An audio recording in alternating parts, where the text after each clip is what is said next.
Welcome to Franklin Upfront Live. I am your host, Mr. Franklin. A very special welcome to all of you joining me here on this live call-in show. I am very elated to announce that not only am I broadcasting live on Podbean, but also on YouTube Live. So I'd like to welcome my YouTube community. Thank you for joining me for the first time. Welcome. Think of it as this is the first live stream on YouTube. I used to do a podcast on YouTube a while back, but that was a pre-recorded podcast, a video cast, if you will. And that was the entire first season, like 3 years ago during the pandemic.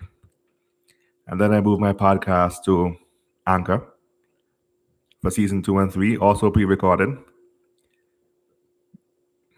Now we're in our 4th season, and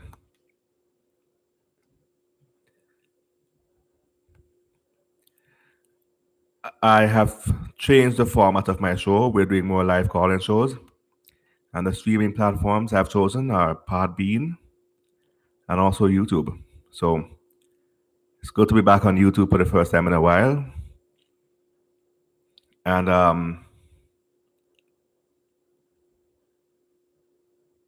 I wish that this program will edify the ears and the soul of the listener,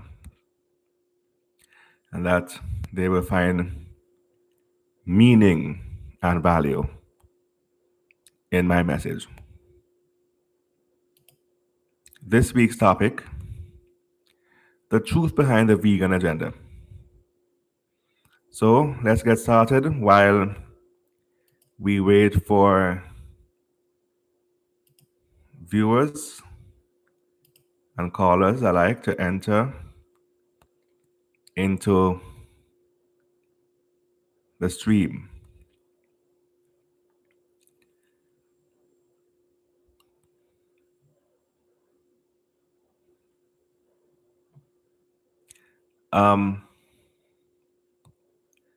So let's look at the history of what a vegan is and what a vegetarian is.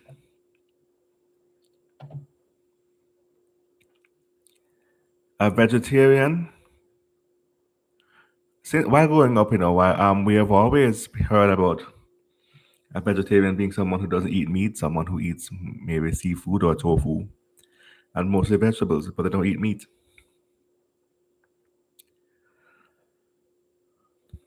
That's a vegetarian, right? But we never really heard the word vegan while growing up. Vegan is a new term.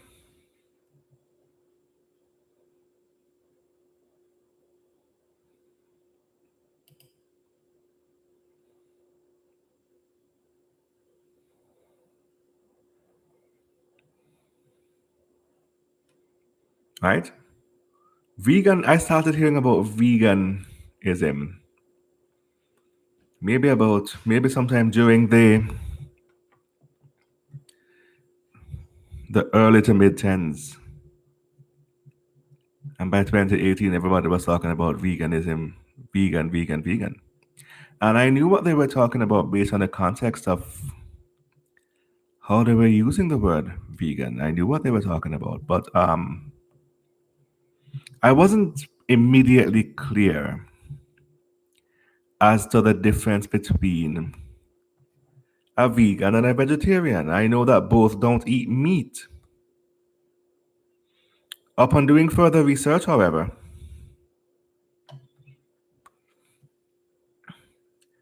I have since learned that one of them, and I'm kind of confused as to which is which, but one of them doesn't eat meat while the other one doesn't eat any kind of animal products whatsoever.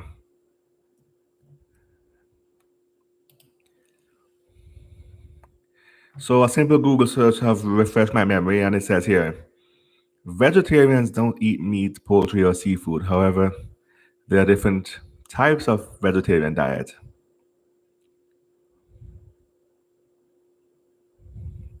Meanwhile, vegans don't eat any animal products, including honey, gelatin, dairy, or eggs. But vegetarians eat eggs and dairy.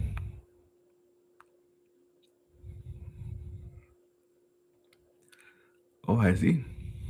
Interesting. Anyway, but veganism wasn't always around, or maybe it was in ancient times and it got rediscovered. Let's do another Google search here. How long have veganism been around? Exactly. Because it seemed like a temporary fad to me. Anyway, according to earthsave.ca,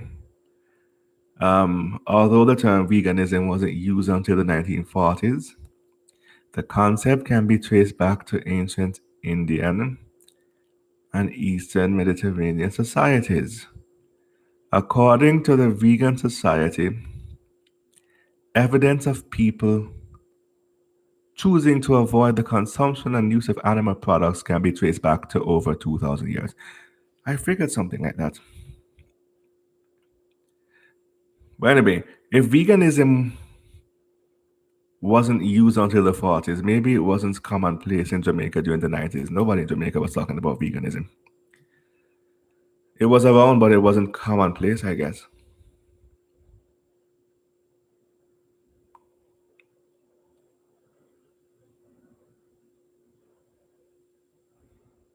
Um, and not only do vegans not consume animal products orally, including some medicines, they also don't wear lipstick that is also known to consume or to contain rather um, animal cow lard, cow fat. Is made from the grease from the cow fat, but also they don't wear leather because they said that certain shoes and jewelry are made from like snake skins and like elephant horns, and the blood of animals is on the hands of the poacher and all these things, and that's true. So veganism comes more from a place of it comes from less of a place of health, though that may be a part of it too. But it's coming more from a place of animal love. They say they love animals and they wouldn't consume anything if it meant the animal had to die or suffer in pain for that product to be made. So it's not just about food, it's about clothes and shoes and purses and cosmetics and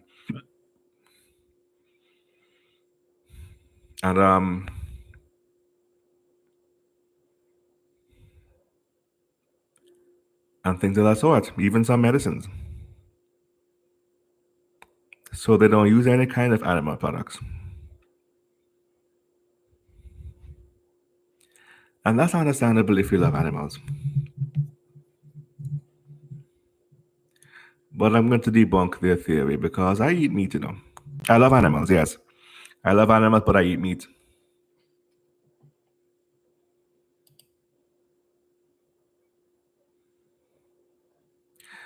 Um, but even though I love animals, there are some animals that's meant for food and others that's not meant for food.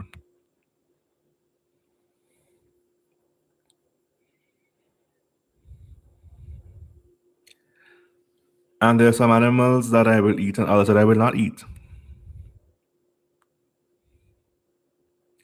And as far as household appliances are concerned and things of that nature, I would rather use polyester or leather shoes.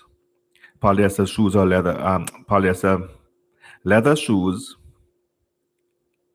or polyester shirts and clothing of that sort than to use snakeskin shoes or anything that's made from an animal.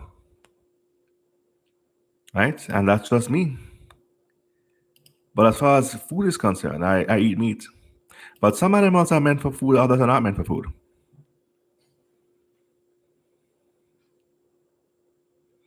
For example, dogs are pets. Dogs are man's best friend and they're pets.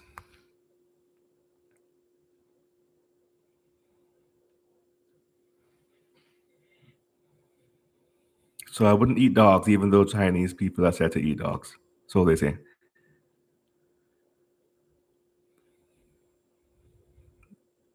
People in the Far East, the Philippines, Japan, or wherever it is, they eat dogs. But we here in the West don't eat dogs. Dogs are pets, and so are cats. So we wouldn't eat dogs. But if you look at the diagram of a cow, you realize the cow is built to have extra meat even on the inside of the cavity. Even if you look inside the chest cavity, the cow has a tenderloin, it has round roast, bottom roast, all these kind of loins inside of it. Sirloin, this loin, that loin. It's built for meat. It is built to produce and provide copious amount of meat, not only for the farmer's table and his family, but also for his customers. So if you look at a diagram of a butchered cow, you realize, but hold on, the cow is literally designed by creation to feed families. He's built with meat and maybe goats to some extent and pigs certainly, right?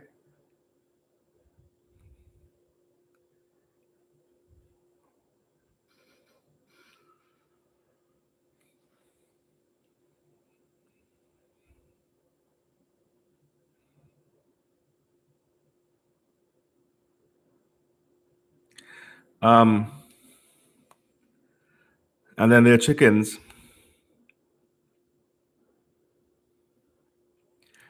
Chickens are easy to be raised. They're easily reared. They lay eggs.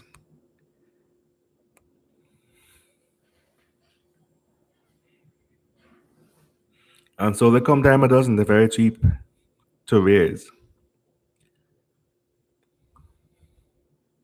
And though they may have a right to life, they have minimal intelligence, and therefore the only purpose I can see them having for being alive is to be someone's dinner.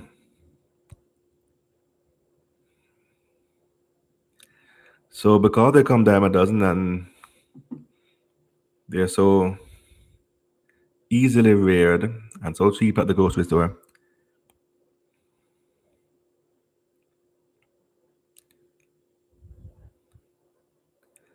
chickens are consumable. Turkeys, on the other hand, are not quite as easily reared. They're more expensive, and a chicken could lay a bunch of eggs in a couple hours, and a turkey would lay, or an ostrich would lay an egg once every week or something like that.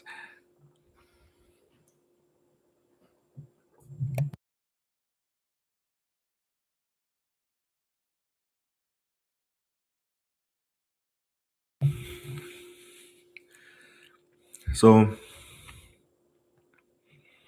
you find that turkeys are only widely available, and they take longer to grow. Oh, that's right. Yes. So once they hatch, a chicken can grow to a full adult size in 6 weeks. A turkey would take several months, maybe 8 months or so. So if so, right now in January, farmers are already raising their turkeys in preparation for November, for the end of the year. They're fattening them up and getting them ready for the kill in preparation for the holidays because that's when they make their profit.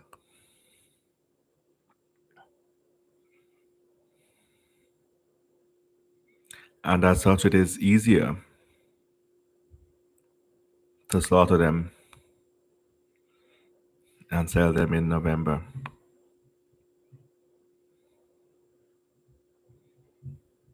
once a year at least, at the very least. Once a year, than every 6 weeks. Chicken farmers make profits every 6 weeks, and turkey farmers every year, every 8 months. So then, the animals that are chosen for food, it's not by accident that they're chosen for food. Mankind have always understood the purpose of different animals. Some animals are pets, you wouldn't eat your pet, and others are food. Now, with that said,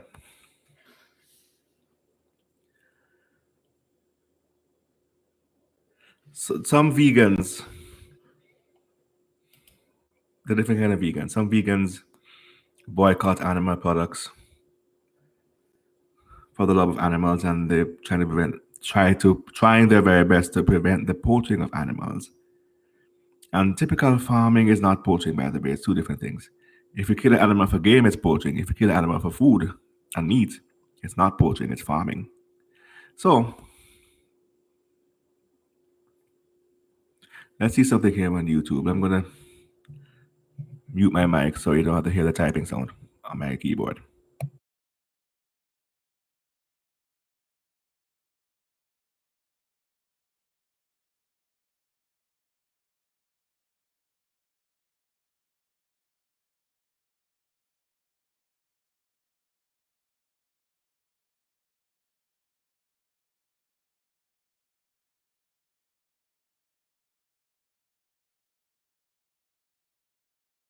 Okay, we're back here. Um, it's so Google search results about vegans loving animals. One particular result says it's not just about diets. Vegans avoid exploiting animals for any purpose, with compassion for being a key reason many choose a vegan lifestyle. Many vegans love animals, yes, but some of them are in it because it's a fad,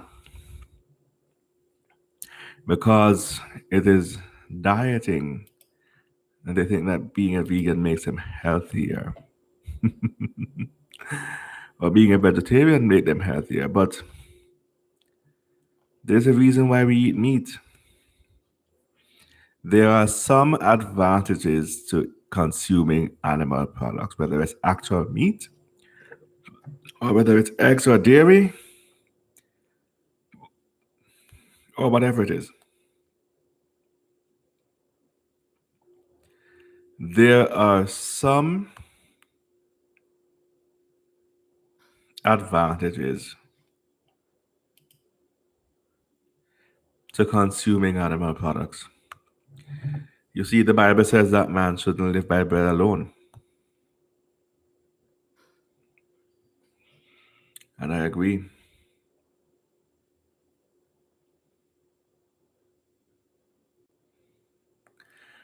Because vegetables alone cannot provide the key essential nutrients for a sustainable person, especially a working person. Especially if you have a job or if you're a student who's studying in school, you need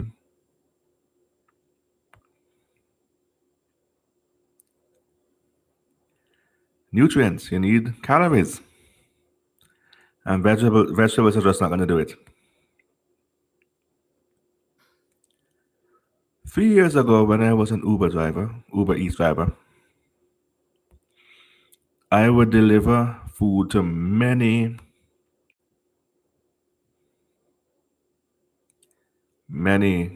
college students on their campus dorm. And many of them are exchange students from Japan, from other Asian countries. And there's a stereotype that they eat healthier than Westerners. But I see these college students, these Japanese kids, ordering Popeyes and McDonald's. And of course, they eat their traditional dieting too. Of course, they do. Their traditional food from their country. Of course, they do. But they eating. I see them ordering McDonald's and Popeyes, and I'm like, yeah, you know what? They're right because they're young, so they could always have time to reverse the effects of eating those kind of foods every day. Number one. And number two, they need the nutrients from such foods for studying. They know that eating those slabs of meat is good for studying. You're feeding your brain food. You know what real brain food is? Yes, it may be oatmeal or apples or whatever they tell you, but it's also chicken. Choking down, or I should say, polishing down slabs of chicken or steak or something of that sort. You can function more effectively for being well fed.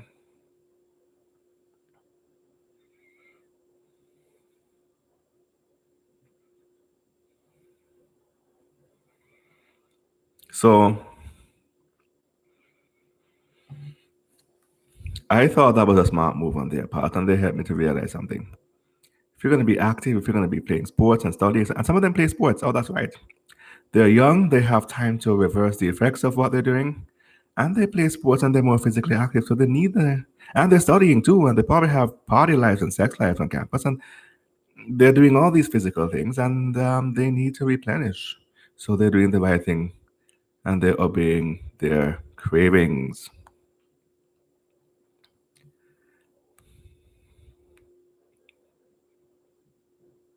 And they helped me to realize something. If they were eating steamed broccoli with white rice, they wouldn't have the nutrients.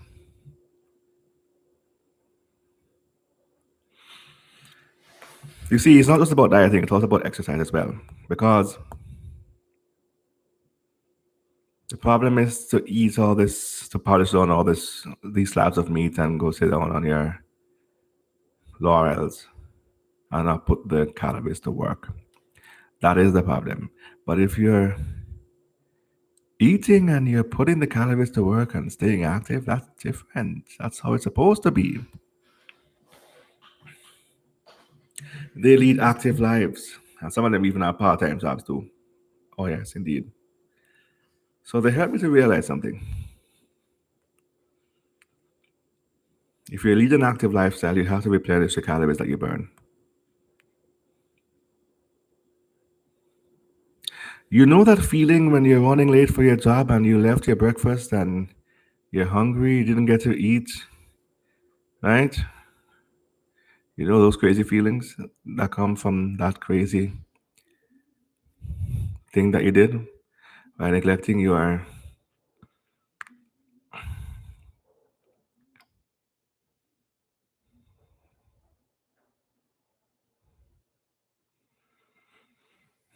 health for a thankless job.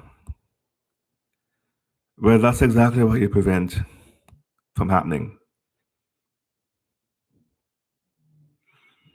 when you polish down slabs of steak or chicken.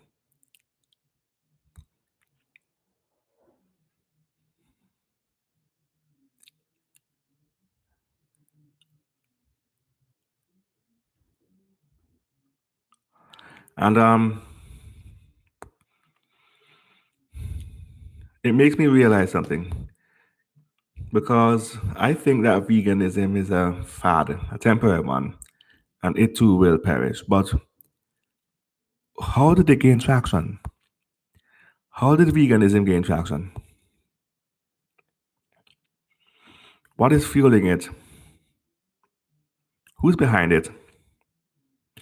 And what do they hope to accomplish?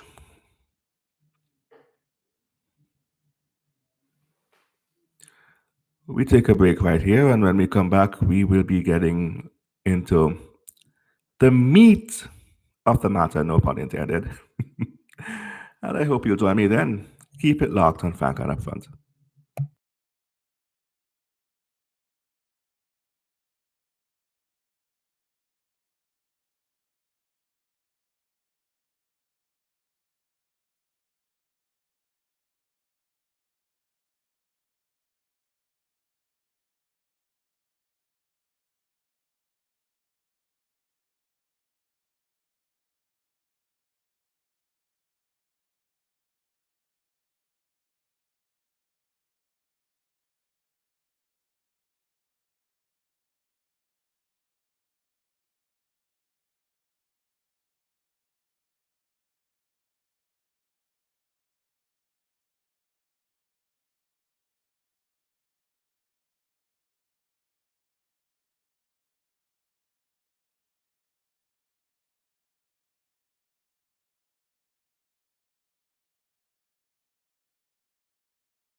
Welcome back to Frank on Upfront Live.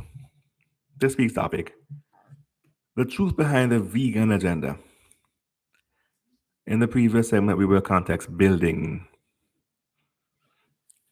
leading up to the kill. And yes, I did say vegan agenda because it is an agenda. So before taking the break, I asked the question: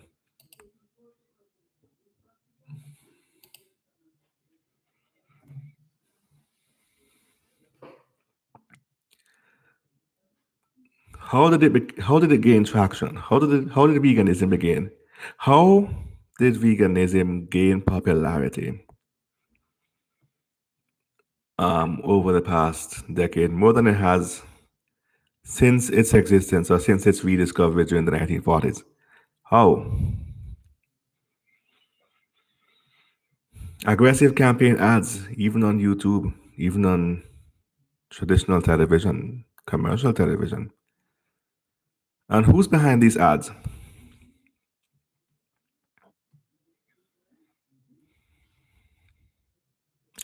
I think it may be the government. The government is pushing veganism, not because they love animals. We know they don't even care about humans. So then if they don't care about humans, how can we expect them to love animals?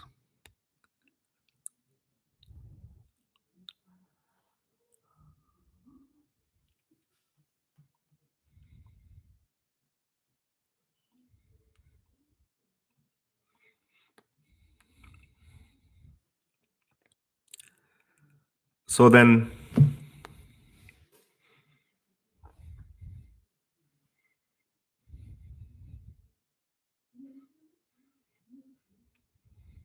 it's not about if it's not about their love for animals, then what is it about?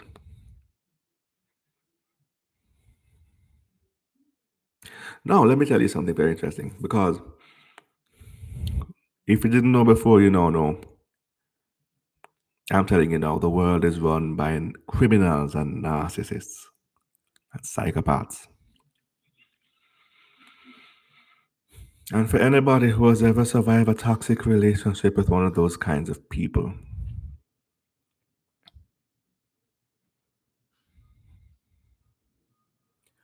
what do we know about them?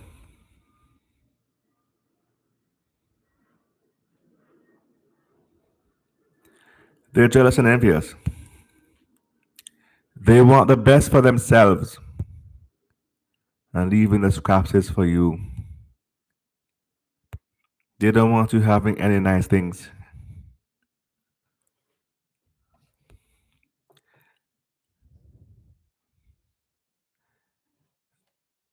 And they know how to get their way too. They know how to go around you and ensure that you only get the scraps and the riffraffs.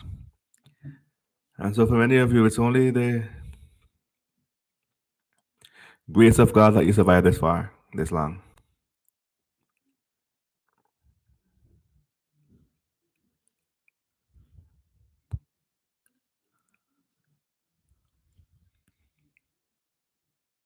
It's literally only the grace of God.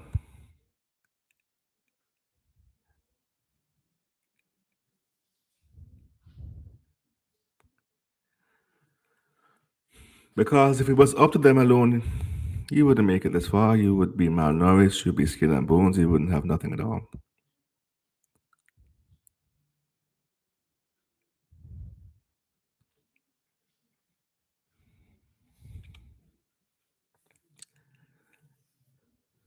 They literally took everything. So then, if the microscopic little germs in your personal life has the same modus operandi, then imagine the macro level psychopaths who run the world. And they see all of humanity as their scapegoat. So they don't want you having nice things either. You know what nice things are? The things that make you feel satisfied when you eat, like meat, for example. They don't want you eating meat.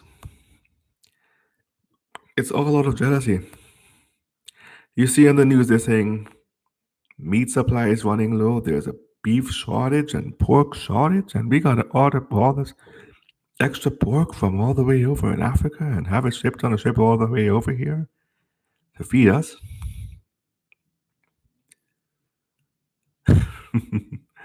Right? They're afraid that if we, the people, eat all of their meat, that there'll be none left back for themselves. And they want all the meat for themselves. You remember during the pandemic, it felt like communist Cuba because there was a shortage of different supplies, shortage of toilet paper, Lysol, different kind of meat. Remember that? Well, guess what?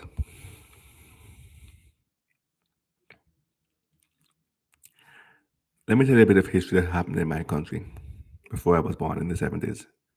That was told to me later on when I could understand. Right around 1978, leading up to the 1980 elections, um, the then Prime Minister at the time was Michael Manley, and he formed a friendship, or I should say, more accurately, he formed diplomatic ties with Cuba's Fidel Castro. And with Castro's influence, Manley introduced a form of communism to Jamaica that was known as democratic socialism. So now, basic items became so scarce in 1978 that you had to, different basic items became so scarce that you had to marry them. That's what they call it. They say that you marry the two items together. In other words, you can't buy one item without the other. And some of these items don't even make sense to merge together as a package, as a marriage package.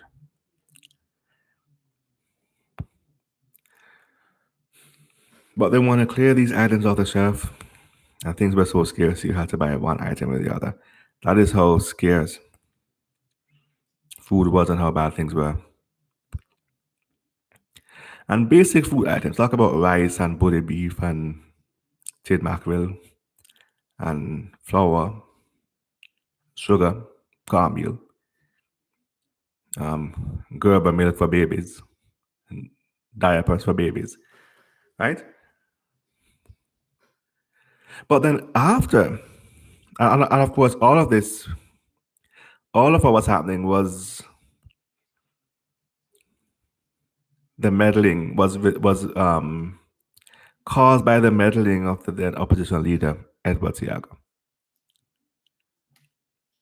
Siaga spread propaganda that Manley was going to bring communism to Jamaica,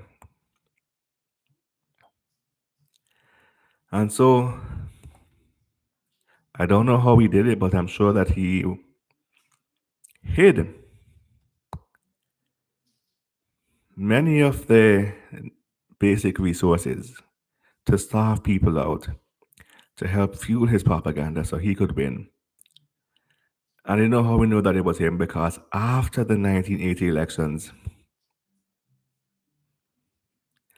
grocery store shelves in Jamaica was packed like it was in Miami. You would think you were in Miami. And not only that, they found a shallow burial vault in some warehouse somewhere, or perhaps it was on the wharf or behind the wharves, where they were hiding all the food until after elections, all the basic resources until after the elections. Literally hiding them in some shallow ditch that they dig to hide them. And after the 1980 elections, everything was free up and it thing is space in Miami there.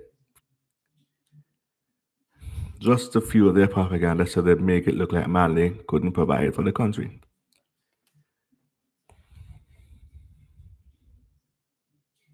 So Siaga cheated his way into his 1980 election victory by so doing.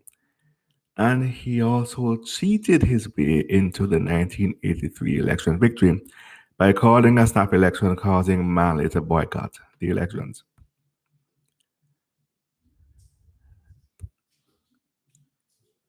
No, 3 years ago, at the beginning of the pandemic,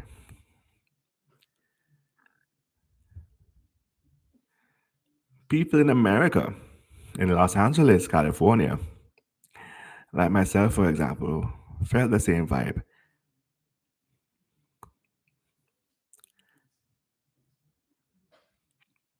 And immigrants from a number of countries around the world who had that sort of thing happen in their country in the past were treated to a reminder of what living in a communist state was like in modern day Los Angeles, California during the 20s. During the 2020s, I should say.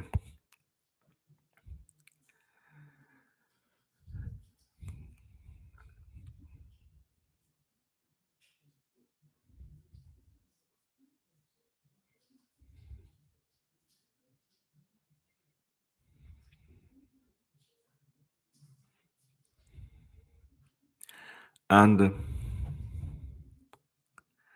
the same way we know that they were hiding basic food items in a ditch that they dug leading up to the elections in 1980. It's the same way we could also suspect as well that the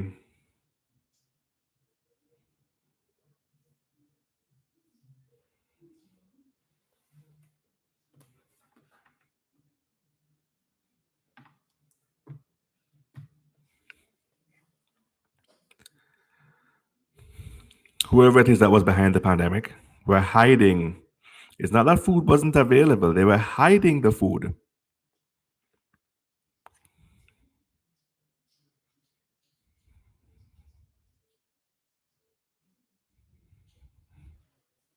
Hiding the grocery items, hiding the basic food items and the baby milk and all these things, hiding them.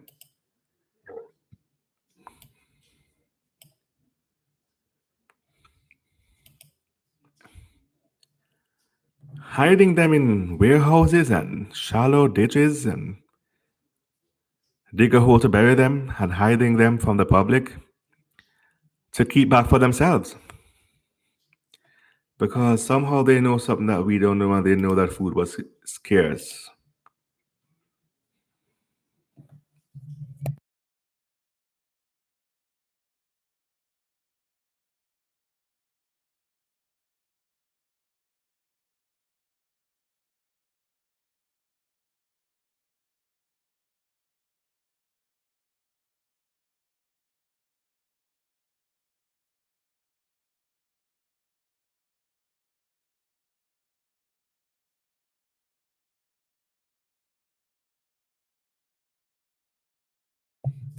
Okay, yes, we're welcome back. Sorry about that. So they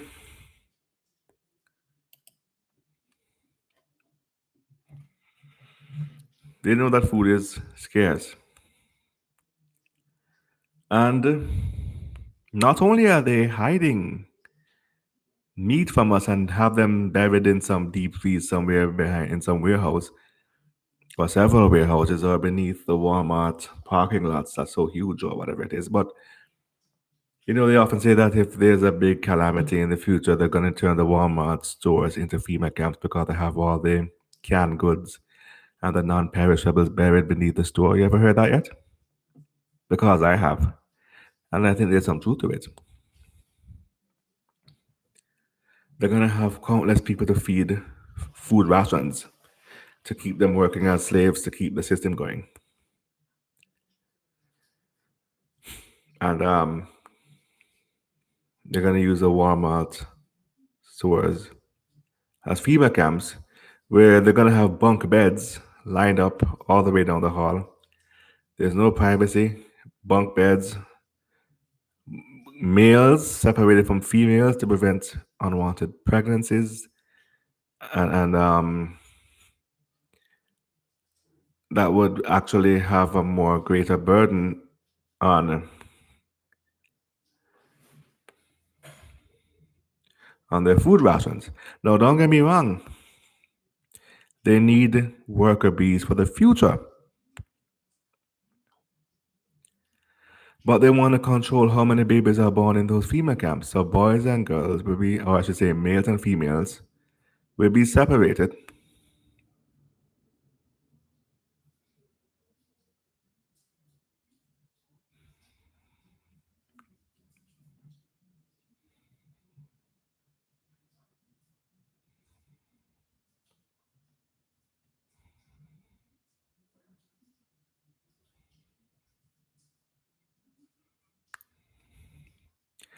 And you rise at 5, just like you're in the military. You do exercises, you make your bed, you shower, they give you your rationed breakfast like as if it was a military mess hall.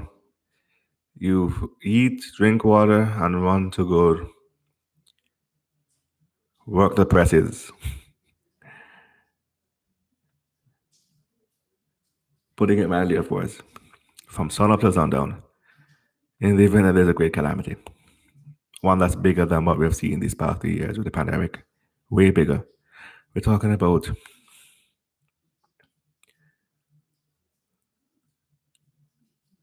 something catastrophic, just in case.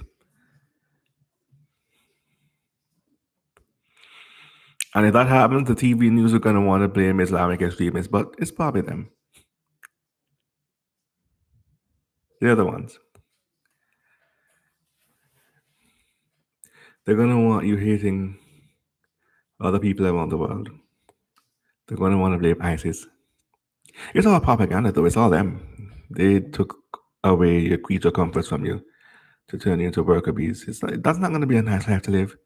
You're going to be pulled out of your beds in the middle of the night and separated from your families and taken off to some FEMA camp separate from your families. You'll never see your kids ever again. That's what happened to African Americans on the slave plantation, and the whole entire human race will be getting a little taste of that if it should ever come to that. So you better pray that that doesn't happen, because no one deserves to experience that.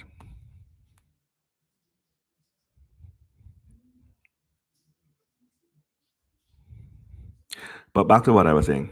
Can you imagine how many non-perishables they have buried beneath the Walmart stores, beneath the Walmart parking lots outside, beneath warehouses, all over the place?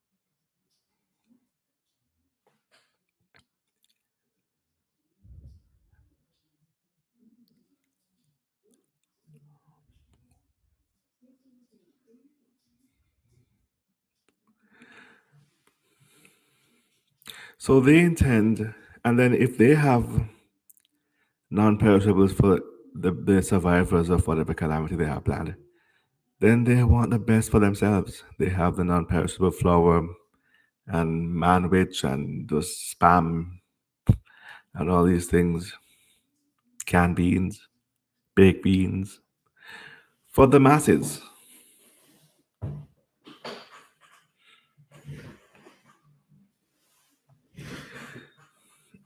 And if they have all those things buried for the masses, then imagine what they have for themselves.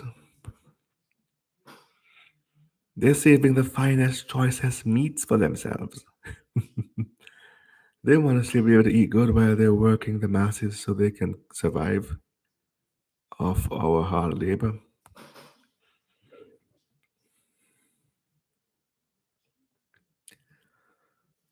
And they still want to be able to eat good while barely feeding us just to provide enough for them. That's no kind of life to live. If that ever happens to me, I'd rather kill myself. If there's no hope that I am going to experience something better in the future, I'd rather kill myself than to live like that every day with no hope that things get better.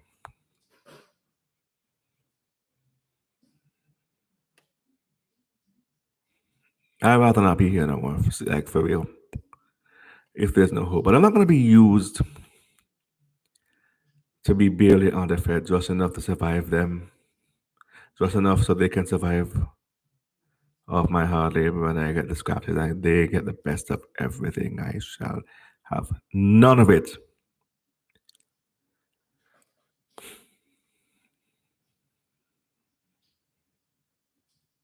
And you better believe that there's going to be a military grade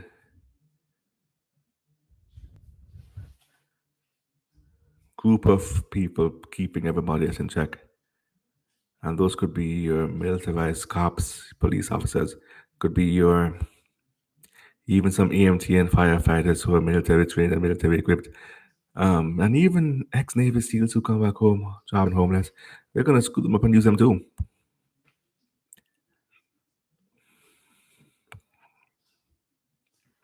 But you better believe that there's gonna be a military grade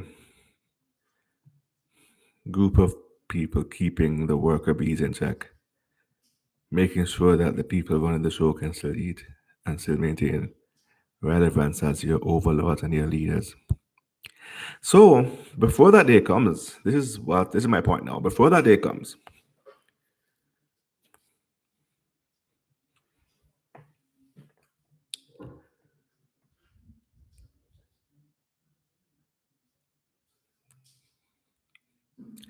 if they can use propaganda to discourage you from eating meat while things are still good, so they can save enough meat for themselves in some deep freeze somewhere, some big deep freeze, deep freeze somewhere, then they will. And that's how these vegan commercials are born. They make it look hip and trendy. Your favorite celebrities doing it. Jenny, Craig, Rachel, Ray, and all these puppets are doing it. And you should do it too. It's cool, right? It's cool.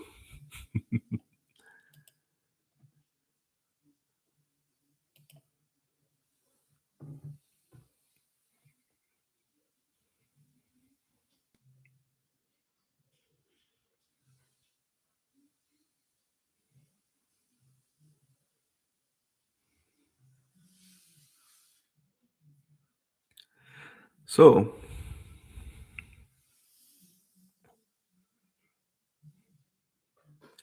first they use propaganda to discourage you by leading you astray and sending you in the wrong direction. And then, when that doesn't work, they create a calamity and sell you the solution. But if the very people creating the calamity are selling you the solution, that's bad enough. But if you buy it, if you buy the solution that they're selling you, you are in deep trouble.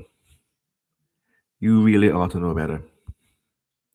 They created the calamity for a reason and they sold it to you. And then they sold you the solution too. Or they create the calamity and then sold you the solution and you bought it. You put your trust in them. That's a problem.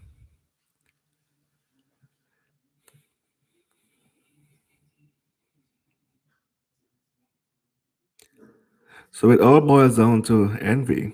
They think they deserve the best of everything and we deserve the riffraff. And they use propaganda to discourage you from buying up all their meats that's meant for them so they can still eat good in the event of a calamity. And they expect you to be okay with it.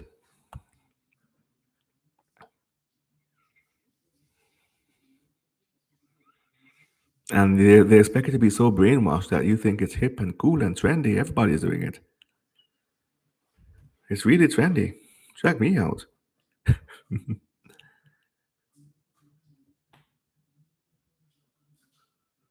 I'm a vegan. Now, don't get me wrong. If you love animals that much, don't stop being a vegan. Do your thing. Let me tell you something very interesting.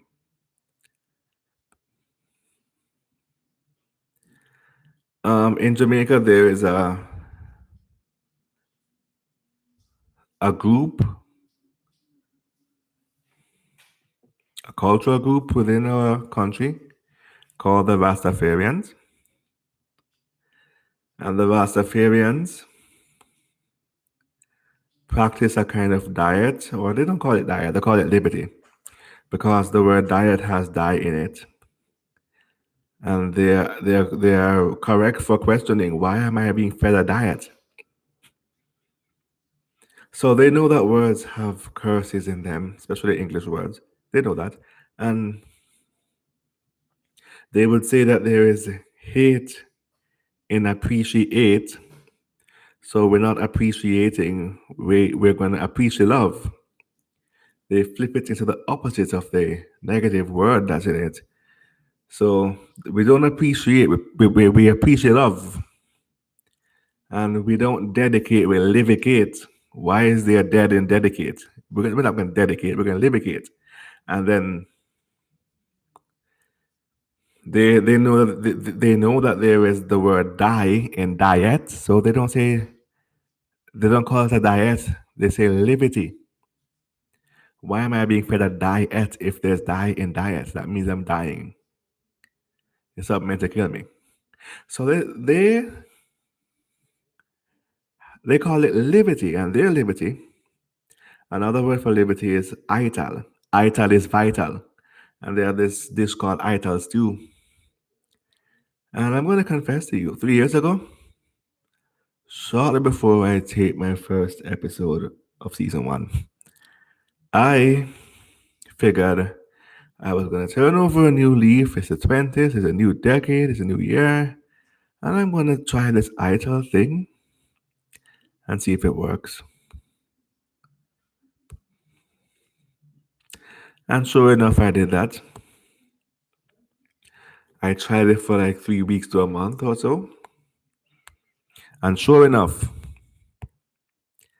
ital, if you don't know, is a stew that was a soup rather, where they stew beans in coconut milk, whether it's pigeon peas or kidney beans or um, lima beans or whatever it is, stewed in coconut milk. And I had different kind of beans. I had all three of them. So one day I would try the kidney beans, another day I would try the pigeon peas, and next on the third day I would try lima beans or lima beans or whatever they call it. In Jamaica we call them broad beans anyways. So now, and you stew those beans down, you cook them from scratch and stew them down in coconut milk.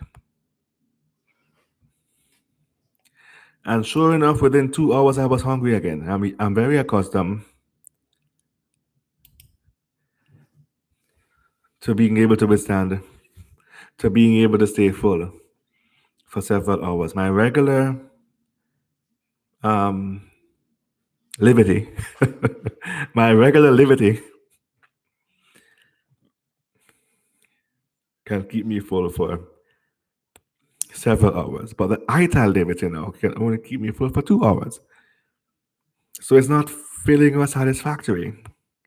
It's just beans and maybe some grown vegetables, some root vegetables in Jamaica we call them grown provisions, some yam, potatoes, or some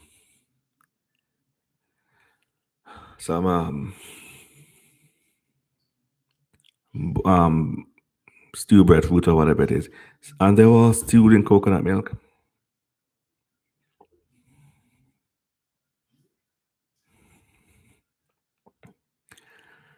And not only that,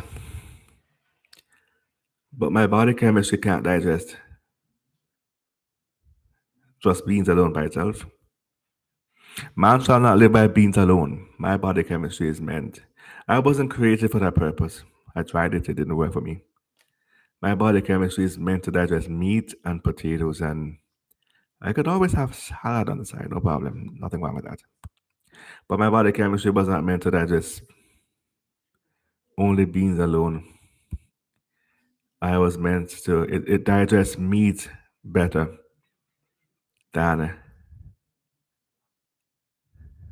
just beans alone with potatoes and in some stew or something like that. Eating that every single day, I don't know how the rest of humans do it. They say they get used to it. I didn't get used to it.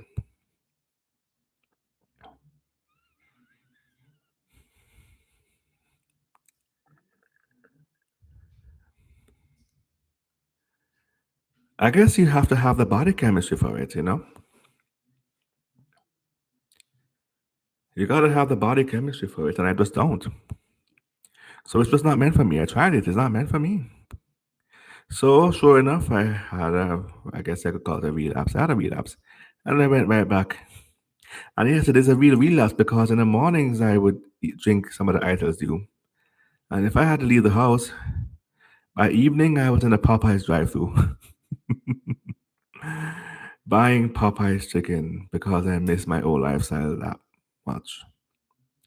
All these things that they say is so called bad for you. Let me tell you something. It's only bad if you consume them excessively. Unless you are as active as a college student and you're studying and playing sports and partying and drinking and everything else,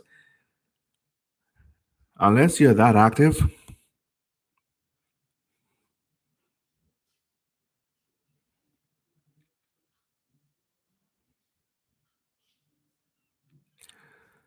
it is only bad for you.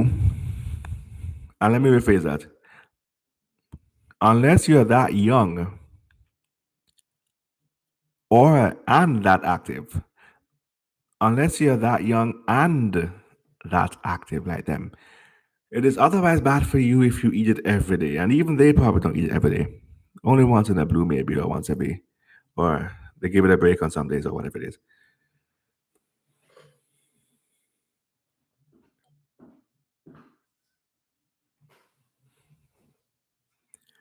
It's good, but only once in a blue. It only becomes bad if you eat it every day, if you pass a certain age and you're not very active. That is your cheat code. Once you pass a certain age, your metabolism slows down, and so should you. When I was their age, I used to love eating all those things too. I could eat those things every day. Every day. But now, I had to change my lifestyle. I had to slow down to a walk.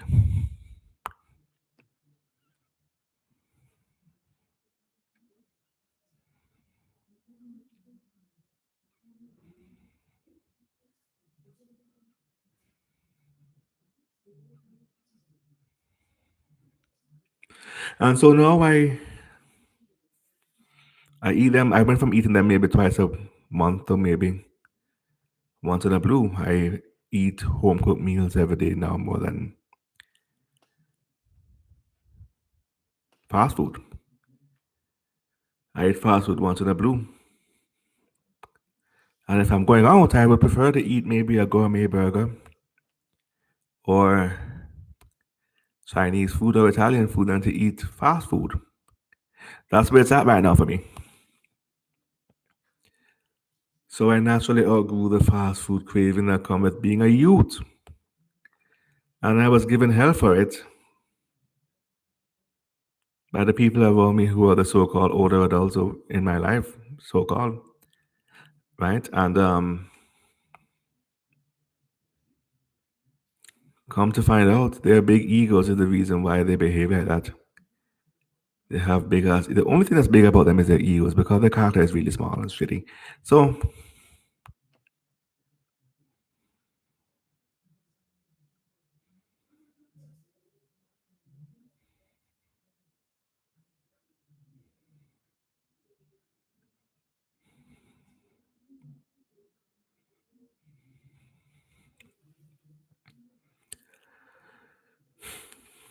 if you don't like what someone does with their life, leave them alone because where I'm at right now, I'm 35 almost. I naturally outgrew my fast food craving, and now I naturally don't crave it, and I naturally crave a home cooked meal, or if I'm going out to Chinese food, or maybe gourmet burgers. That's what I naturally crave now. And it was a gradual process over the past 15, 20 years, gradually.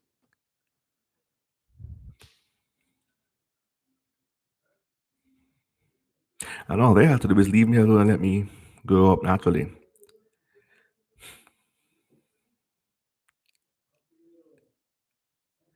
So that makes them a thorn in my side and an enemy in my eye. And if they could see where I'm at right now, they still wouldn't be happy, they still find fault and complain.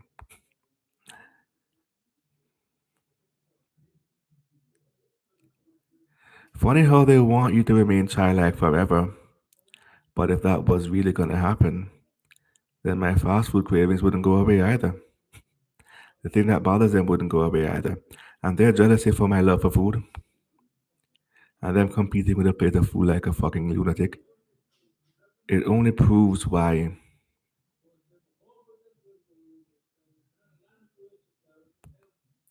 It only proves why it is such that people who are more like them on the macro level are pushing veganism. They don't want to see you enjoy food. They're jealous of the way you enjoy food, and they don't want to see you happy and being satisfied. So they tell you to take the lesser version of everything, where even the very Bible alone says, man shall not live by bread alone. And you can take the word bread out of context and apply it to anything that is unsatisfactory. Whether it's vegetables, whether it's beans, whether it's ital, whether it's even just bread, whatever it is. Bread could mean a number of things. The Bible speaks in parables, but if you can decipher it, you can get the message.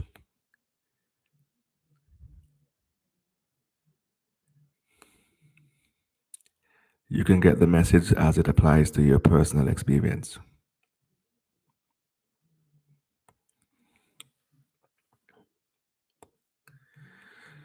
So it all boils down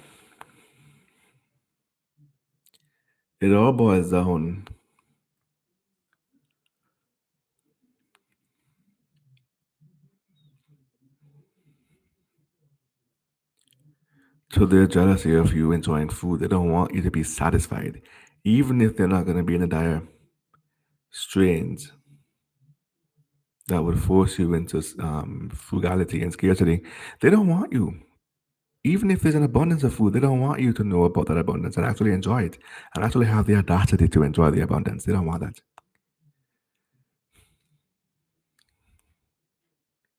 They want to take it from you just because they feel you shouldn't have it. That's jealousy. Crazy, right?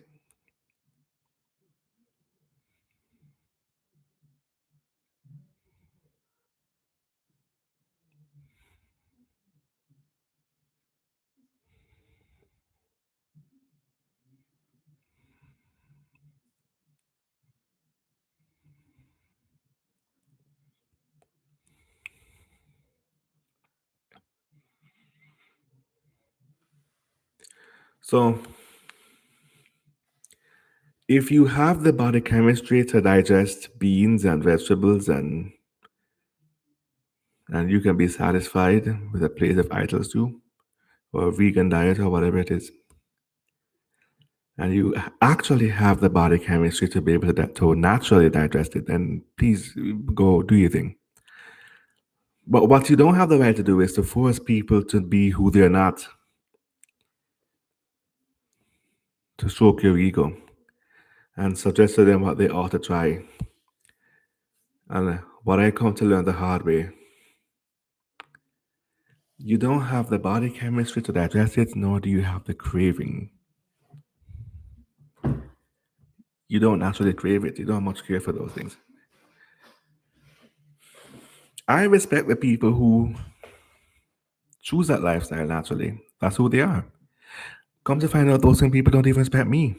They think I should be more like them. That's ego. That alone by itself is ego. You think that I should do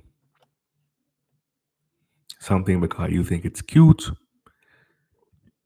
or you think it would be good for me, or you think I should just do it because I should be in agreement that you're right about everything and you have all the answers and I don't have any answer. And I should just be grateful that you're willing to that you're willing to acknowledge me enough to drop any little nugget of wisdom or knowledge. And really and truly, at the end of the day, they're just a bunch of opinions, and they expect you to turn those opinions into facts by validating them. No, These people are crazy. People have agendas for your life. First of all, if before you convert to veganism, ask yourself, am I gonna be satisfied with the food that they serve?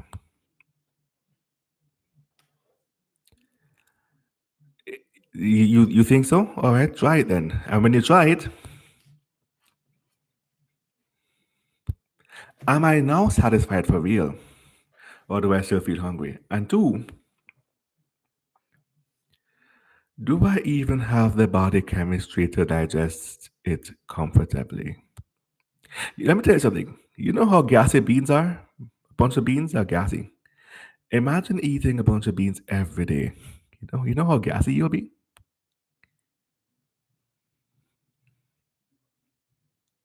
So that's the first thing about these ital stew people who eat ital stew every day. Beans are gassy. I don't know how they do it. They're probably a damn gas factory, but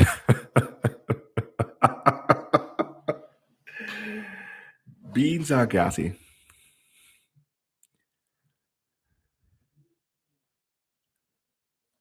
So you will not be able to digest beans comfortably unless you have the natural body chemistry. Now, ancestrally, I was evolved from a long line of people who eat grown provisions. You know, country Jamaican people eat already. Yam and green banana and plantain and yam and cassava and cocoa and dasheen and salt mackerel and mackerel rundown and ackee and saltfish and all these things and manish water and curry goat and rice and peas. Basically, what I already eat. I already eat a number of those foods. So your lineage is the answer is in your lineage. What did your ancestors eat?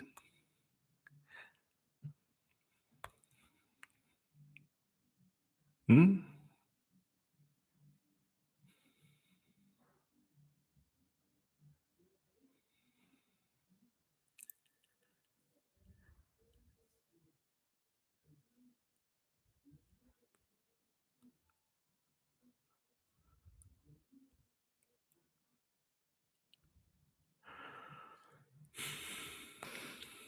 Whatever it is that they ate, you have the body chemistry.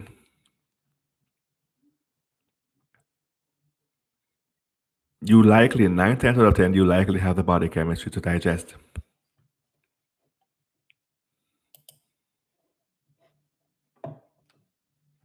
Whatever it is that they ate.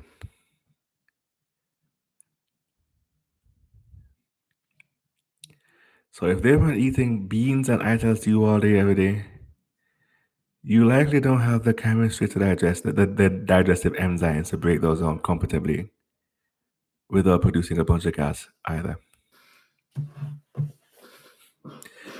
So eat the best of what you know your ancestors ate. The best of what you know they ate. Or eat something else that is more readily available in your local environment, for example. Where am I right now in California? I eat more steak and potatoes. I like different kind of steak. I like ribeye, I like T-bone, I like filet mignon. Every now and then I eat roast pork. And I eat roast potatoes. You know how tasty roast potatoes are? Garlic, rosemary, roast potatoes. Especially the Redskins, those are really good. So I find myself more and less eating those kinds of foods. And they're really, really good. They're so tasty.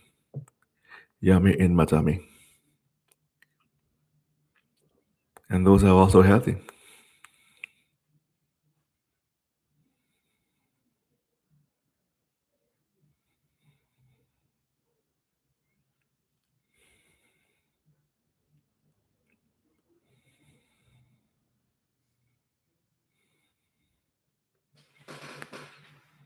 They're healthier than the fast food craving I used to have 15 years ago, I tell you that much. And the people who were around me 15 years ago would still have a problem with the way I eat now. They still find fault with it and complain. And it's all because of their ego. So that alone, we go back to that now, that alone proves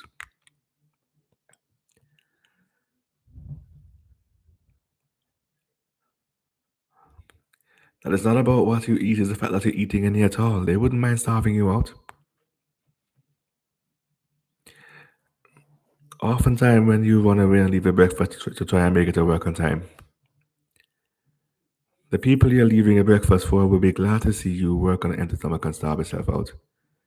And for your blood glucose to go haywire as a result of that. They would love to see you do that so you'd be ruined. They don't want to see nothing good happen for you, but they want to come up off of you though.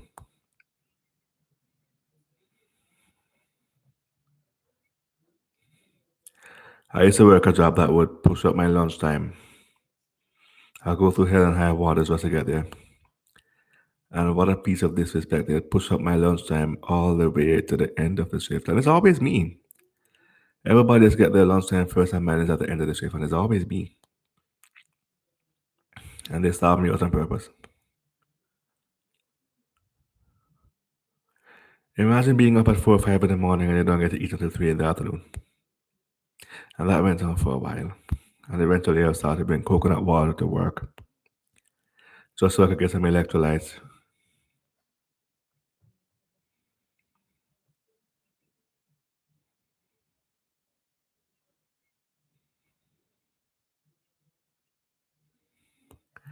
To function.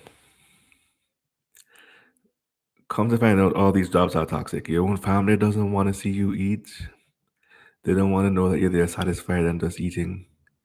It doesn't matter what kind of work you produce for them afterwards. The fact that you're sitting down and eating and actually being satisfied is enough. They see that as the equivalent of you just being worthless. It's like as if you never worked to begin with. But you still work regardless.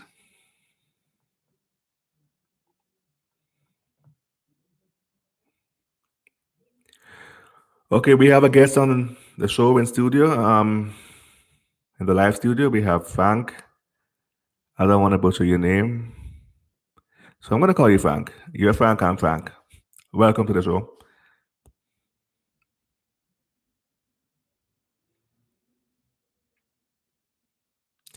So, as I was saying,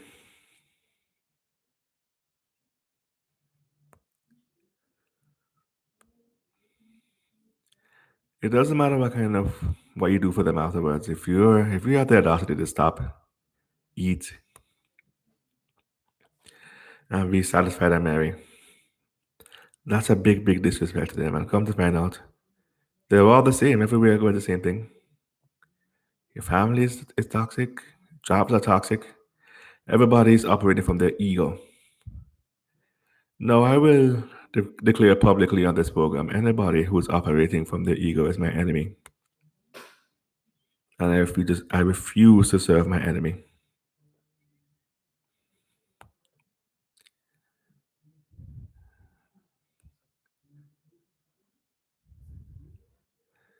There's no reward for serving an enemy.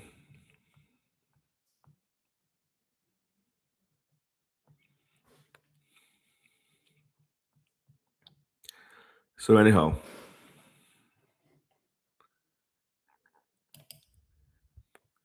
all this veganism comes about as a result of people being dissatisfied with their satisfaction. You know how sick that sounds? They're dissatisfied with their satisfaction. So they tell you that eating less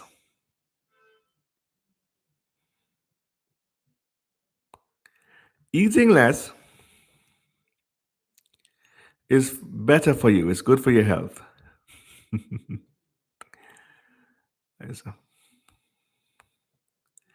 It's good for your health. What is that?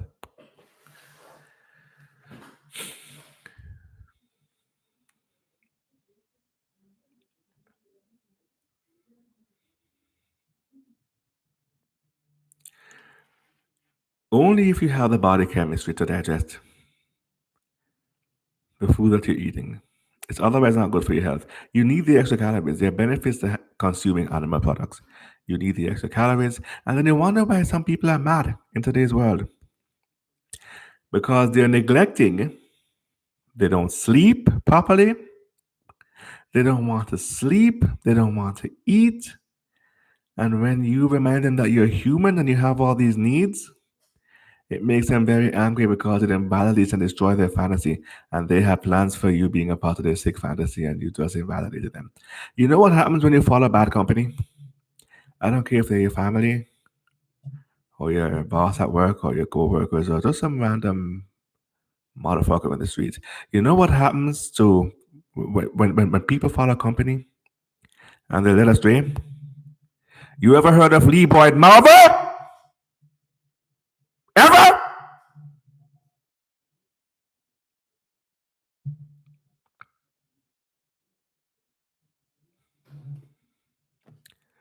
Go and research Lee Boyd Malvo.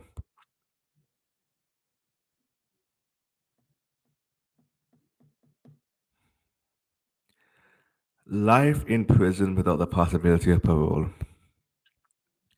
And the man who led him astray was executed in 2009. Be careful the friends you keep and the company you follow. Imagine a single mother from Jamaica bring her teenage son to America for a better life and date some loser, worthless, dirty boy. And this man who was supposed to be some kind of father figure. Imagine you being a single mother. Your teenage boy lacks a father figure, and the first father figure that you provide for him lead him astray. Single mother, teenage boy, no father figure, and the first father figure you provide for him leads him astray. Lead him to a life of crime and murder, mass shootings in the Washington, D.C. area in the fall of 2002.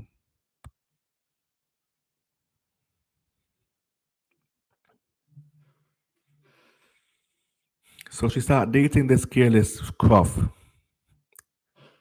who took her son under his wing, so called, hmm?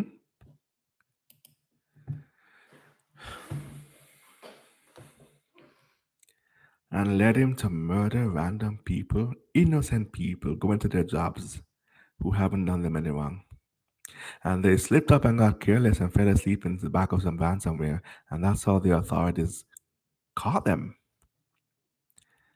Imagine your only crime is being fatherless, raised by a single mother with no father figure, and the first father figure she gives you is a murderer, and that's your only crime. No, I'm sorry, it's not your only crime. You kill people, you murder innocent people. But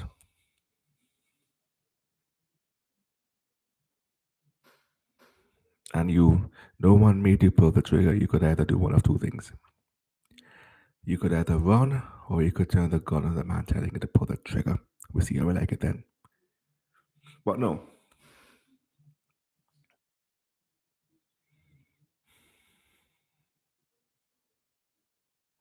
but no, you willfully pull the trigger, so you deserve life in prison. But apart from that, your only other crime is following a bad company. This is what happens when you people have expectations for you.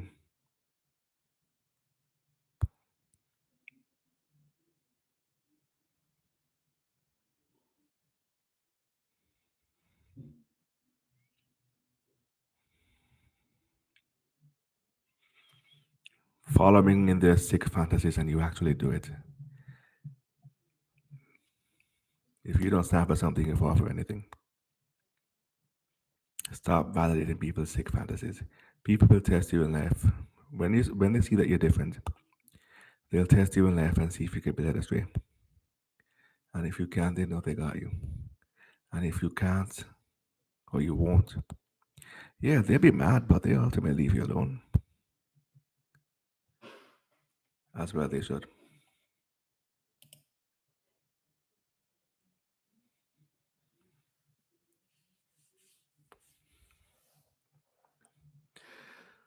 If you don't have a backbone and anybody can twist you to validate their sick fantasies, you'll end up like, you might, I hope it doesn't happen, but you might end up like Lee Boyd Marvel.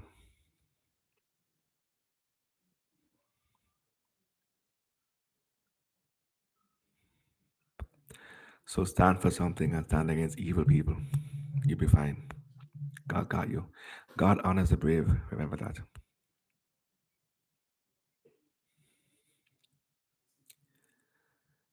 The only crime besides being weak-willed was that he was raised by a single mother with no strong father figure. And the first father figure she gave him was a murderer.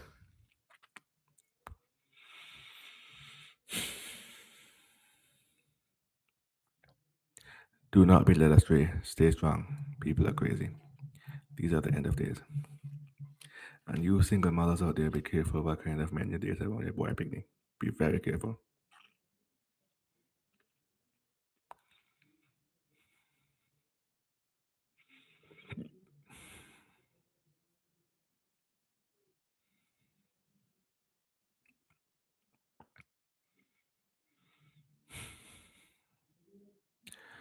So back to veganism now.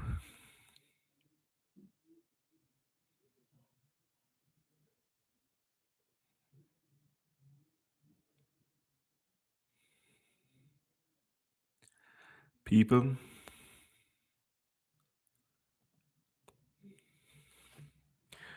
will hate the way you love food or hate the way that you're comfortable and satisfied. And all the work you do for them wouldn't make a difference. Because what they really want is to starve you out, to keep you sleep deprived and starve you out and for you to still provide maximum servitude towards them for their benefit. They think they have a worker bee.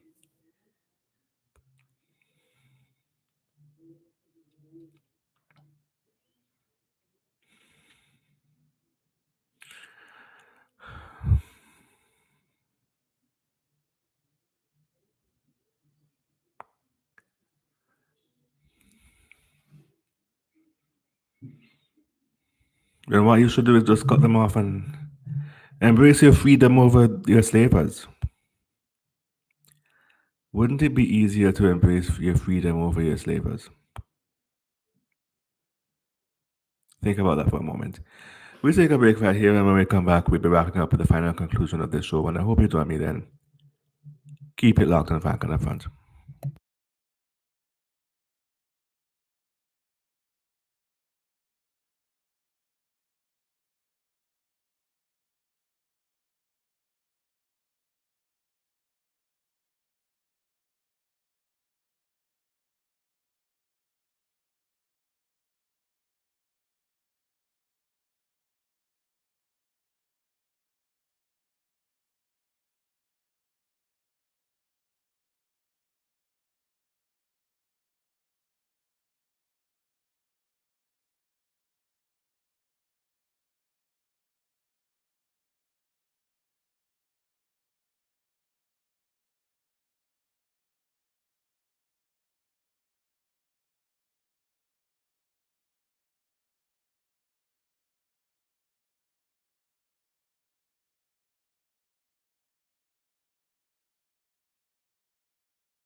Welcome back to Franklin Up Front.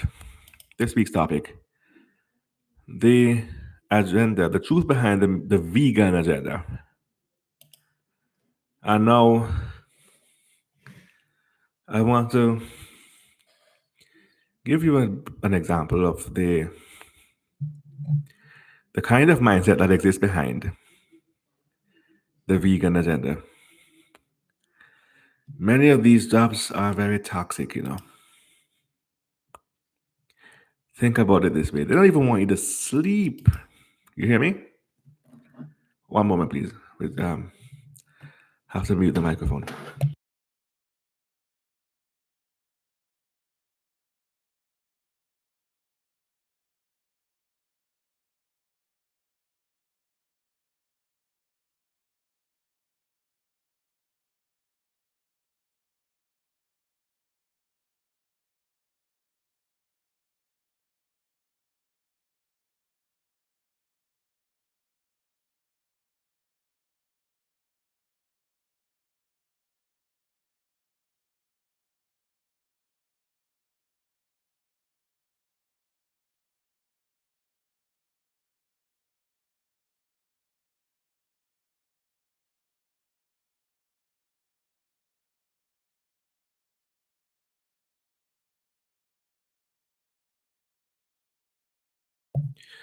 Okay, as I was saying before,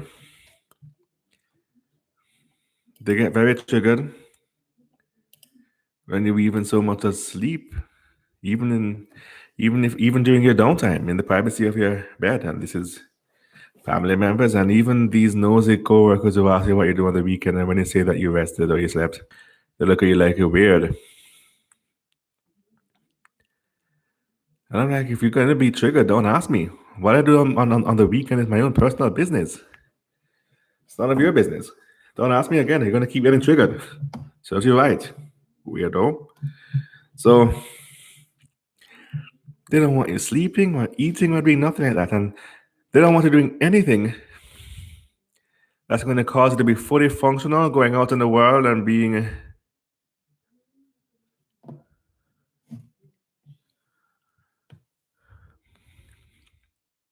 feeling good in the world and actually working from the strength of you feeling good from a good night's sleep and a good meal.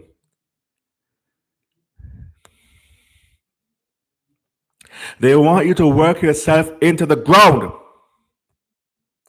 and still provide a better quality of service from you being drained. And even if you do provide a good quality of service from being drained, I'm not saying it's impossible. I'm saying it's not going to be your best. It's going to be good. It's not going to be your best. And they still want more, right? And not only that,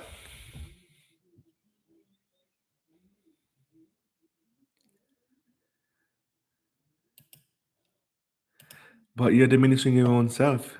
You're diminishing yourself by so doing.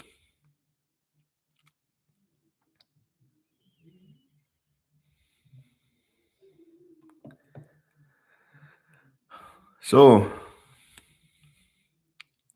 it won't be long before you end up with health complications.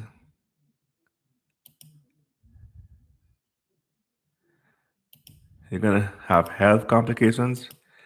Your blood sugar levels are gonna go haywire. Your blood glucose. You're gonna have nerves disease. You wonder where these migraines come from?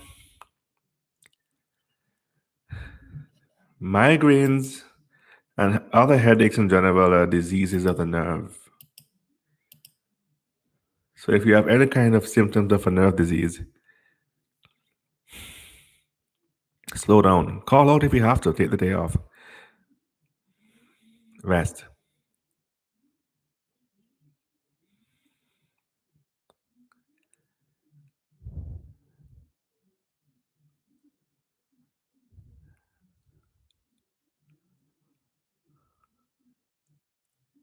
Take care of yourself. It is actually okay to take care of yourself.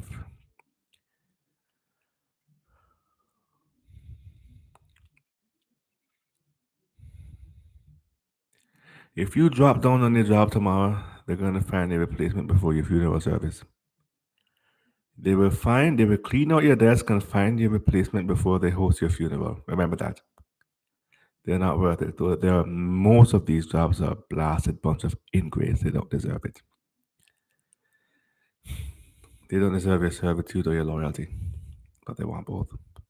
They even want your loyalty.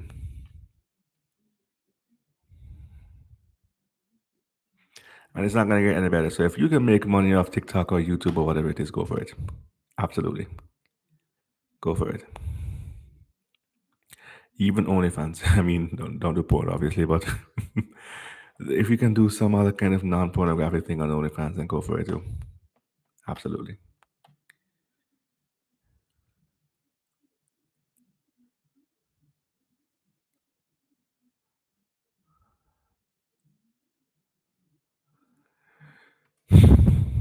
And even if you do porn, no judgment here.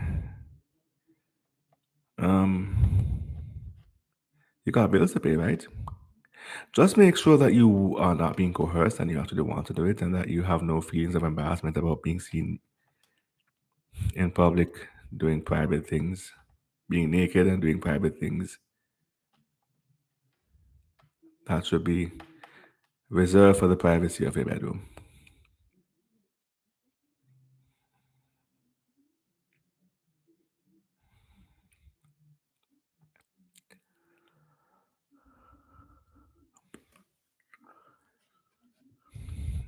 All of these jobs are ungrateful, and they will post your replacement before your actual funeral service. So don't kill out yourself for them.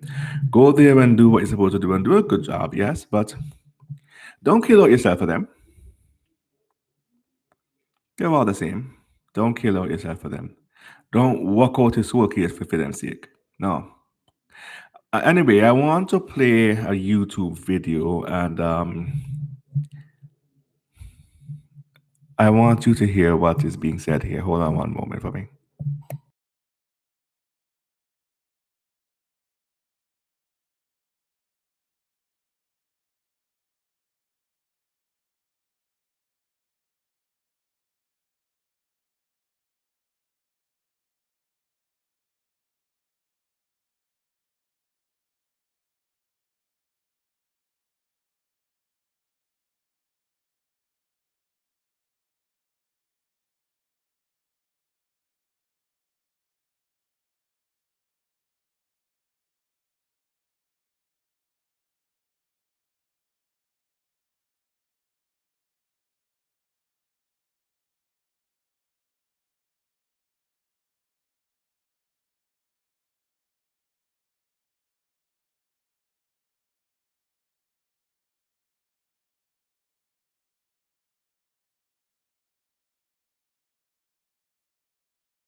Okay, folks, here we go. Without further ado.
Okay, that is where we have to stick up in because I'm on a copyright strike, so I'm not going to play the whole video in its entirety. But hold on one moment.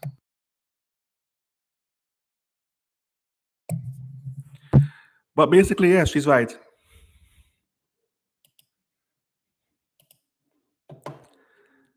The American dream. I think many of these employers are in cahoots with the banks and the credit card agencies.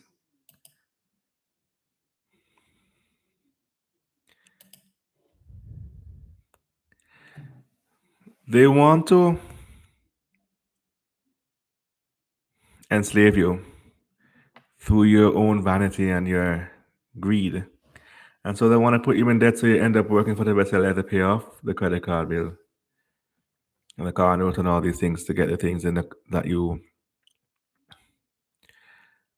wanted oh so quickly.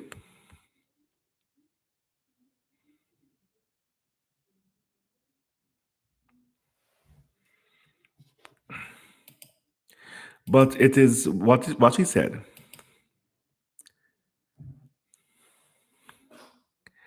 is that it's based off the formula of the slave plantation. And what she did not say that I know for certain is that they're ungrateful and they want you to give your best on nothing at all. No good sleep, no food, nothing.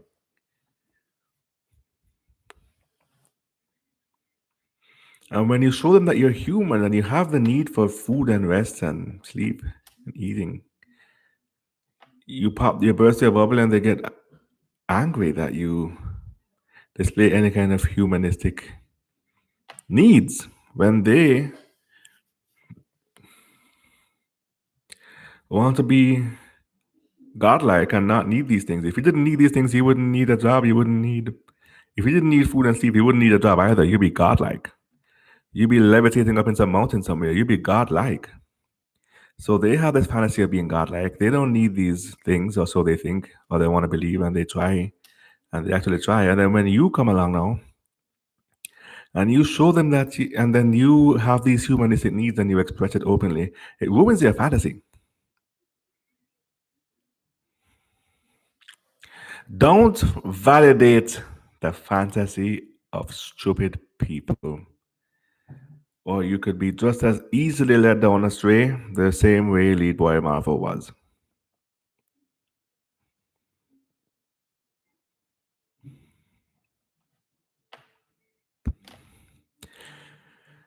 Yes, you have needs. If they want to be triggered by that, that's on them. And some of them are so controlling, they want to go out of their way to compete with a plate of food because they feel like you're ignoring them or you're not paying them attention the way they think they deserve your attention. People are delusional, man. They're absolutely delusional.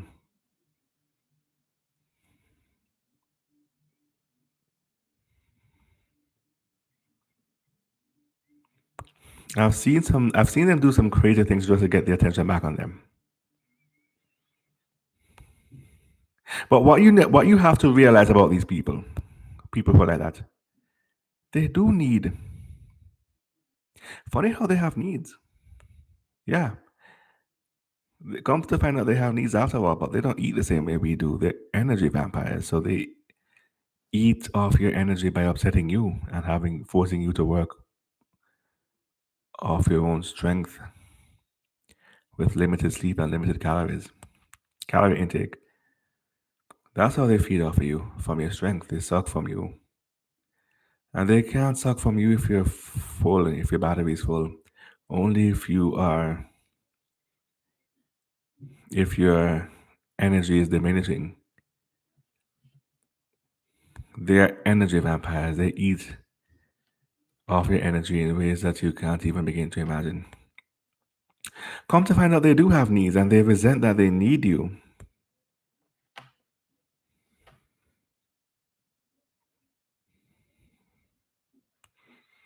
And every time you openly show your humanistic needs, it ruins their fantasy. They want to suck your energy and drain you without being reminded that they need you. But they need you. In reality, they need you. But but here's the thing though. At the end of the day, it all boils down to the fact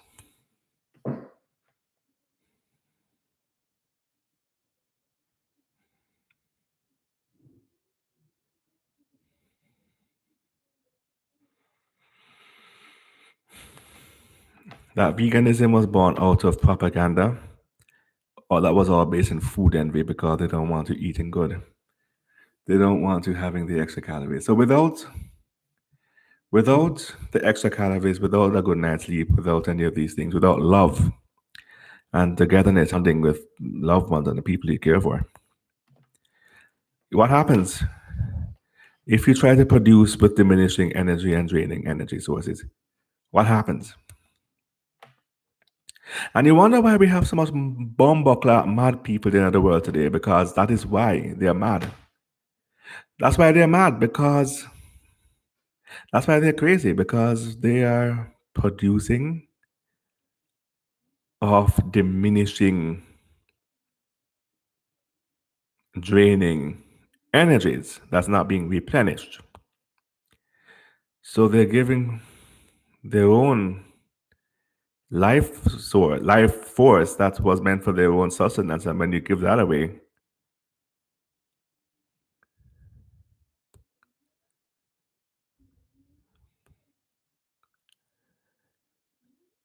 when you give away your life force, you're giving away almost a part of a little fragment of your life, your own life.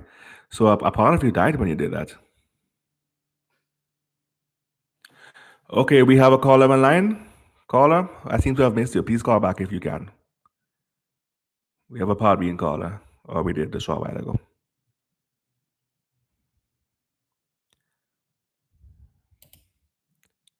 Caller, you're live on air. Welcome to Fan Up Front Live.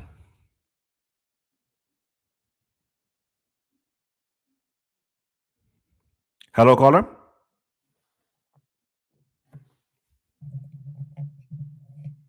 I can't hear you.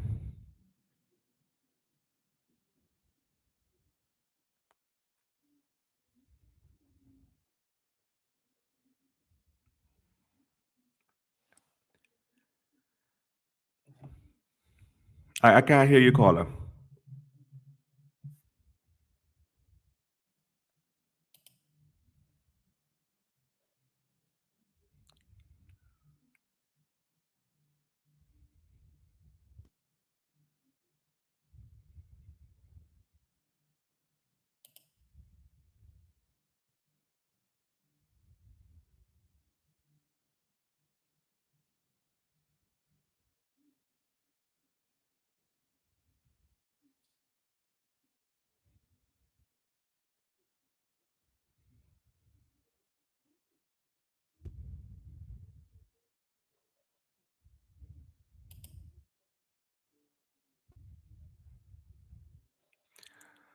Okay, we are almost out of time,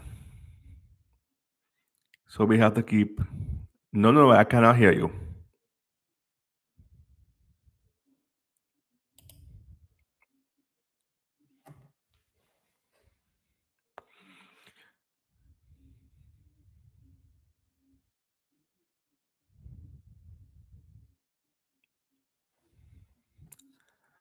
Okay,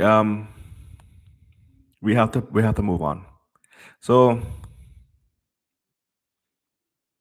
if you're not replenishing your diminishing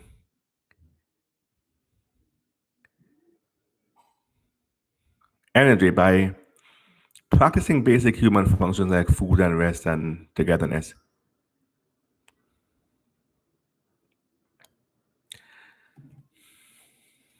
then a fragment of your soul will die,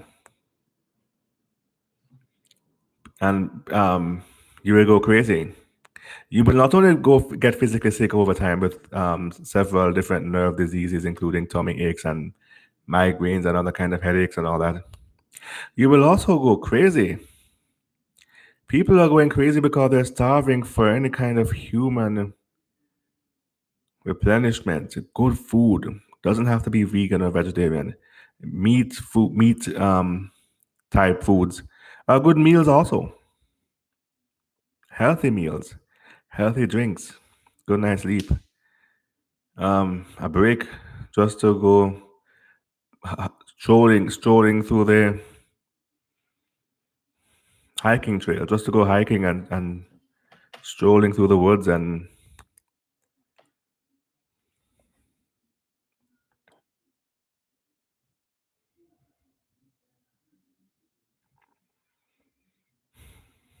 just practice your hobbies and to be surrounded by loved ones. Those are very basic human medicines to be sustainable, to make you a sustainable person here on earth. How can you provide if you don't take care of yourself first? Even when you're on a plane, even when you're on a plane and they're giving you safety instructions in case of an emergency, they always tell you put on your oxygen mask first before you put on the oxygen mask of the person sitting next to you, whether it's your own child or whether it's an elderly person or whoever it is. Put on your mask first, and they're right.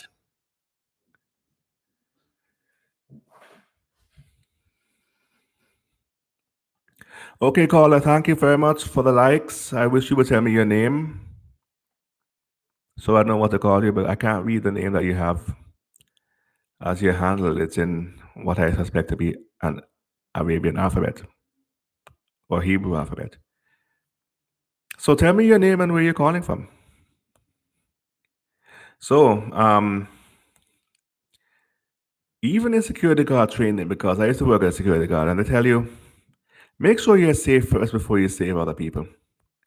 Make sure you're safe. And then there's another saying as well that goes, you cannot drink from an empty well. You cannot drink from an empty well.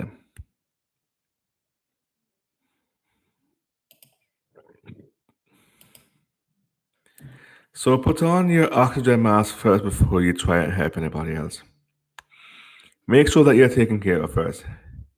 Make sure you're happy. Make sure you're rested. Make sure you're fed. Make sure you did what you're supposed to do and you enjoy doing your hobbies. Go for a drive, go for a stroll, go for something.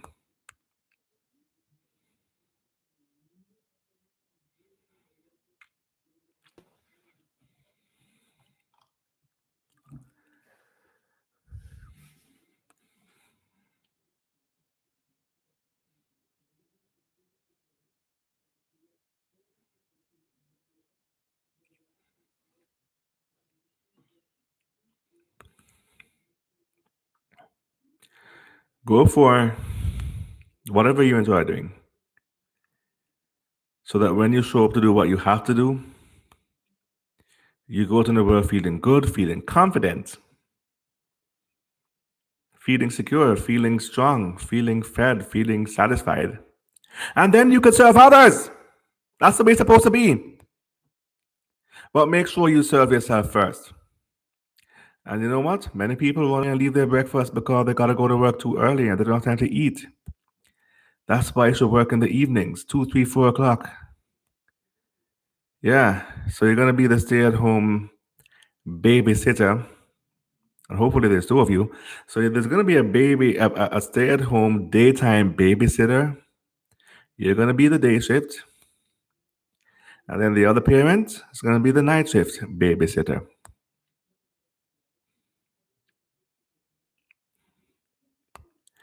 And the parent who has to go to work later in the evening should wake up early and make breakfast for the other person who got to go to work early.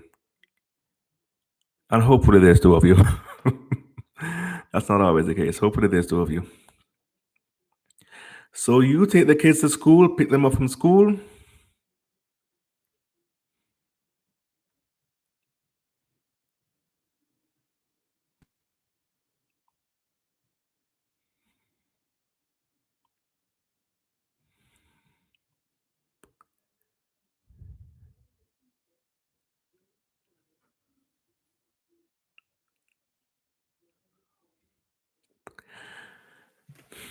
before you head to work, and then, or you don't got to pick them up from school. The person who's coming home from work at 4, let them pick them up from school. Or you pick them up from school, and if they're really small, then you drop them off at the job of the other person who's leaving at 4, and let them take them home from their job if they're really small. If they're big enough, they could even find themselves home from school. If they're like 14, they can find themselves home from school, man. Or 12, or even 8 in some cases.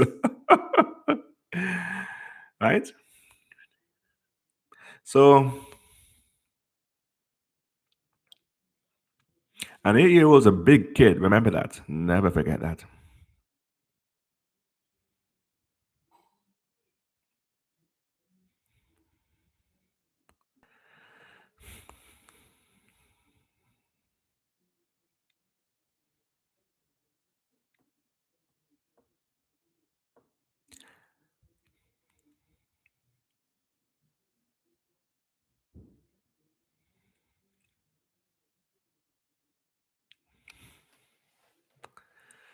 So, here's what you do: you help each other out, you cooperate. Now, someone might try and ruin it if they spot you and you tell them your business at work. They might try and ruin it and schedule you to come in just to make your personal life more difficult if they're evil like that. But you got to stay above it and stand up for yourself and say no. No. Crazy. But the person who doesn't got to get to work until later in the evening, get up and make the person breakfast who's leaving early in the morning. And take the kids to school so that they don't got to worry about that. Then the kids can find themselves home, or you could pick them up and drop them home, and then head to work.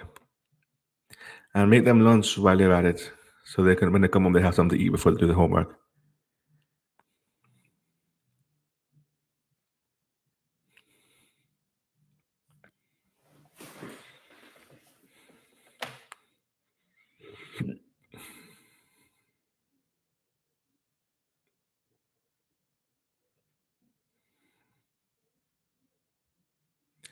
And then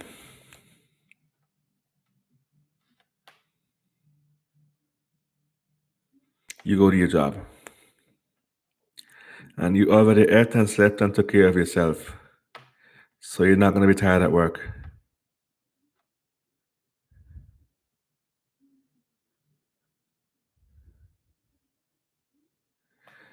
And the person who worked in the morning, you make dinner for the person who's coming off from work at 10 p.m. So they don't got to cook when they come home from work. You cook for them. So they cook breakfast for you and you cook dinner for them. Fair deal? Sounds good. But whatever you do, work the evening shift to make sure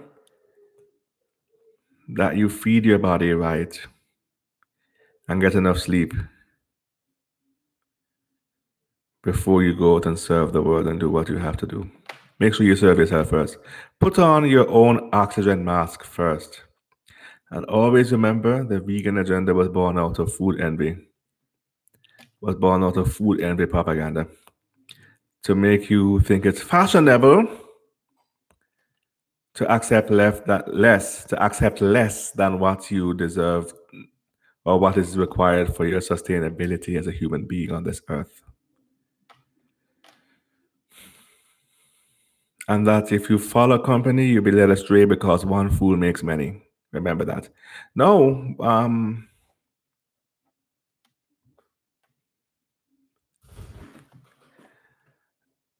this is the end of Frank and Upfront for this week.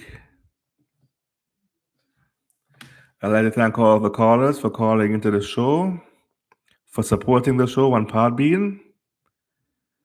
And